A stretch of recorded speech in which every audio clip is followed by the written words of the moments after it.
Señor mío y Dios mío, creo firmemente que estás aquí, que me ves, que me oyes. Te adoro con profunda reverencia. Te pido perdón de mis pecados y gracia para hacer con fruto este rato de oración. Madre mía Inmaculada, San José mi Padre y Señor, Ángel de mi guarda, interceded por mí. Hay una frase bastante conocida, que es una frase que pronunció durante su exilio un famoso político de hace muchísimo tiempo. Estaba este hombre hablando sobre la necesidad de determinar bien en la vida pública quiénes son los amigos y quiénes son los enemigos. Y en ese momento se marcó uno de esos aforismos redondos y lapidarios, que dice así: al amigo todo, al enemigo ni justicia. Yo, cuando la oí por primera vez, la verdad es que no sabía quién la había pronunciado. Lo supe mucho después, y por eso no entro a quién la dijo, en qué contexto y demás. Me quedo con la frase en sí, que me pareció entonces, y me lo sigue pareciendo ahora, una frase muy fuerte, muy dura. De hecho, Señor, me parece una frase un poco escalofriante. Es una frase muy contundente, Jesús, pero al mismo tiempo, y por lo menos yo te lo reconozco así ahora, al mismo tiempo es una frase muy realista, muy aguda, porque describe bien lo que nosotros a veces llevamos en el corazón, que al amigo todo, pero al enemigo ni justicia. Sí, con quien nos quiere, con quien está de nuestra parte, con quien hay afinidad, nos tiene a su favor. Si es uno de los nuestros, con él siempre.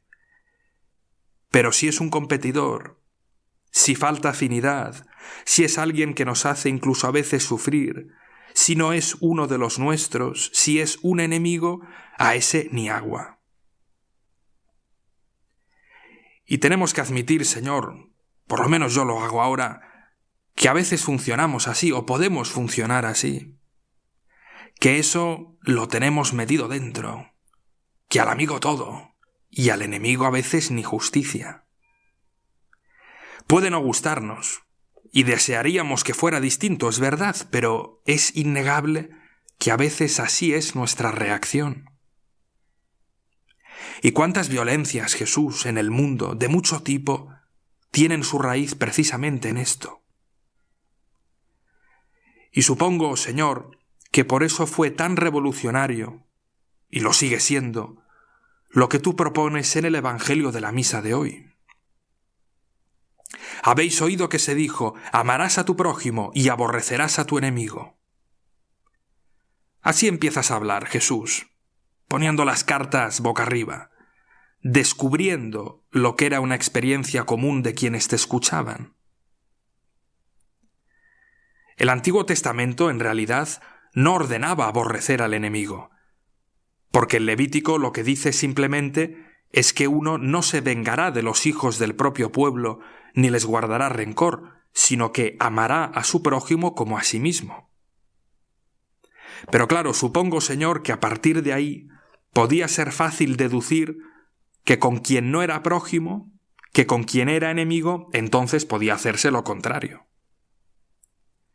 Y en cualquier caso, cuando tú hablas, Jesús, conoces que este movimiento está presente en nuestro corazón. Y es entonces cuando añades algo que es sorprendente. Pero yo os digo, amad a vuestros enemigos y rezad por los que os persiguen, para que seáis hijos de vuestro Padre Celestial, que hace salir su sol sobre malos y buenos, y manda la lluvia a justos e injustos. Y claro, Señor, esto es dinamita pura. Porque es verdad que el Antiguo Testamento no decía que había que odiar al enemigo, y está bien hacerlo ver como tú haces, pero tampoco decía el Antiguo Testamento que hubiera que amar a los enemigos. Ni tanto ni tampoco. No odiar, pero bueno, tampoco llegar a amar. Pues es eso exactamente lo que tú propones, Jesús. Y además, Señor, no lo propones solo de palabra, sino que tú mismo lo pones por obra, porque cuando tú estás clavado en la cruz, cuando te han cosido al madero, lo que haces es perdonar a quienes te están haciendo todo eso. Jesús, te pido ahora en este rato de oración luz y gracia para poder hacer también ese recorrido. Sé que es difícil, Señor, porque a veces lo que me sale natural es que al enemigo ni justicia. Pero me gustaría, Jesús, vivir lo que propones, vivir lo que vives. Y me consuela el hecho de que precisamente porque tú lo dices y tú lo vives, eso se convierte en algo posible, con tu gracia también para mí. No es fácil llegar a amar a quien se odia. Y no es fácil hacerlo de golpe. Ya nos gustaría, ¿no? Pero quizás nuestro camino puede pasar por un punto previo, que es dejar de odiar a quien se odia, empezar a verlo desde otro ángulo. Me contaba hace poco una persona que ella había sufrido mucho a causa de un pariente que había sido muy injusto con esta persona, que la había tratado mal, que la había engañado, que la había estafado, que la había difamado. Y todo eso dejó en esta persona un pozo de amargura, de rechazo, de odio incluso. Porque esta persona llegó a odiar a ese pariente. Pero esta persona, que es una persona de fe, poco a poco, a través de la oración, empezó a prestar más atención a algunas circunstancias de la vida de ese pariente, a una situación de dependencia que tenía esa persona, a una cierta doble vida que esa persona llevaba y que le acarreaba dificultades en su vida familiar, problemas de salud. Claro que nada de todo eso justificaba lo que ese pariente había hecho, pero esta persona me decía, ¿sabe?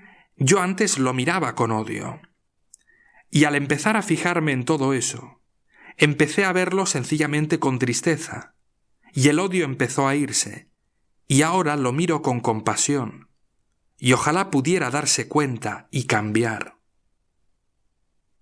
Claro, mientras él decía esto, yo por dentro me quedé muy impactado, porque me parecía algo de una profundidad increíble, lo que esta persona con toda sencillez contaba. Esta persona empezó a fijarse no solo en las heridas objetivas que se había llevado a causa de su pariente, y que estaban allí, reales, medibles, perceptibles, no eran una imaginación.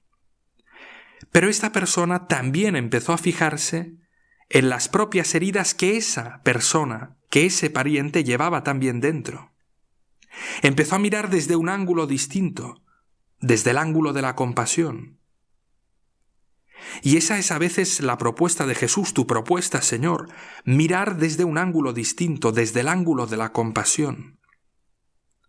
No es un ángulo que cancela lo que hay, es un ángulo que ofrece otro aspecto de esa misma realidad, es un ángulo desde el que nos acercamos a la posición del otro.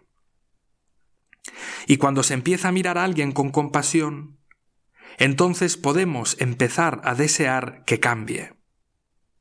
El odio nos impide desear el cambio de nadie, porque no estamos cerca, porque solo vemos algo que merece destrucción.